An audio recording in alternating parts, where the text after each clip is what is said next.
Þegar þú sækir endurfjármögnun þá ertu í rauninni að greiða upp eldra lán með nýju láni. En það er orðið mun einfaldara í dag að endurfjármagna með hvernig ferlið var. Þannig að það getur borgað sig að skoða út frá eigin aðstæðum og vaxtaumhverfinu hvort að maður hafi möguleika á því að endurfjármagna. Endurfjármögnun lána getur verið af ýmsum ástæðum. Til dæmis ef að vextir hafa lækkað frá því þú tókst upphaflegt lán, þú vilt breyta mánaðarlegum greiðslum eða greiða lánið hraðar niður.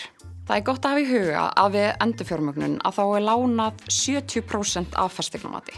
Þannig að segjum sem svo að þú sér með lán sem er komið niður fyrir 70% af fasteignamatinu, að þá áttu kost á því að sameina viðbótarlánið við grunnlánið og átt þannig kost á því að fá betri vexti. En það er eitt atriði sem er gott að hafa í huga og það er svokallað uppgreiðslugjald. En þú greiðir uppgreiðslugjald á lánum sem eru með fasta vexti. En þú getur samt alltaf borgað aukalega 1 milljón króna á hverju 12 mánaða tímabili. Þannig að það er gott að hafa það í huga.